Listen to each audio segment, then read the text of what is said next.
कोबीची भाजी करायची, तर त्या कोबीची भाजी करण्याआधी अर्धा तास मुगाची डाळ भिजत घालायची, अर्धी वाटी. मोठा गड्डा असेल कोबीचा तर त्यातला अर्धा गड्डा मी घेतलेला आहे चिरून, व्यवस्थित मीडियम साईज असं लांब लांब. तर त्याला एक मीडियम साईजचा कांदा, थोडंसं कोथिंबीर, 1 चमचा तेलामध्ये मोहरी थोडी टाकायची, कढीपत्ता, थोडं जिरं आणि कोबी छान थोडी लालसर भाजून घ्यायची व्यवस्थित.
भाजत राहायचं जोवर कोबी लालसर होते तो.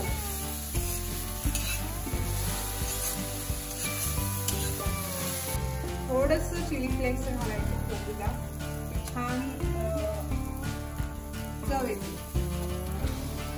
थोडी जिरेपूड, चिमूटभरच सगळं.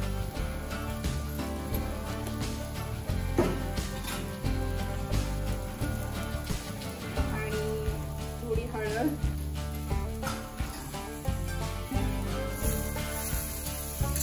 कमी तेलातली कोबीची भाजी आहे.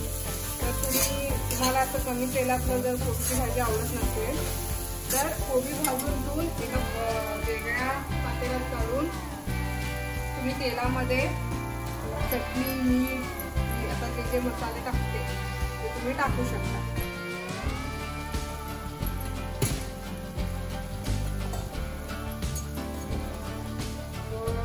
मला ते कमी तेलातली कोबी आवडते. सगळे मसाले घालते.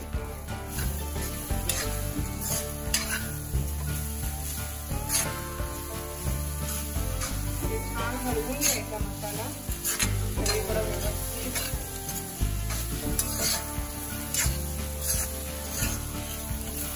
हे मसाले सगळे कोबी थोडी भाजल्यानंतर, म्हणजे त्यातला पाण्याचा अंश थोडा कमी झाल्यानंतर मसाले टाकायचे. तर सगळे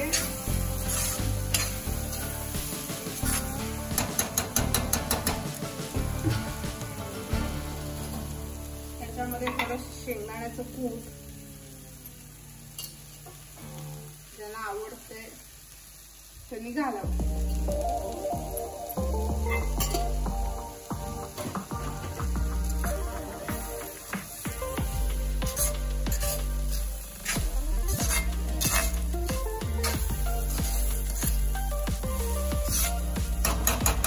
आपण भिजवलेली डाळ घातली आहे.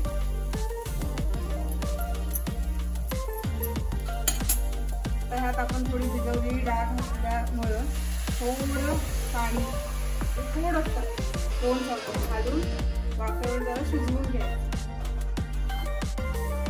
तर अशी ही कोबीची भाजी कमी तेलामध्ये झटपट आणि छान.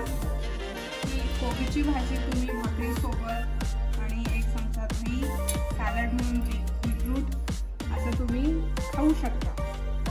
आणि जर ही रेसिपी तुम्हाला आवडली असेल तर प्लीज लाईक करा, शेअर करा आणि सबस्क्राईब करा. थँक्यू.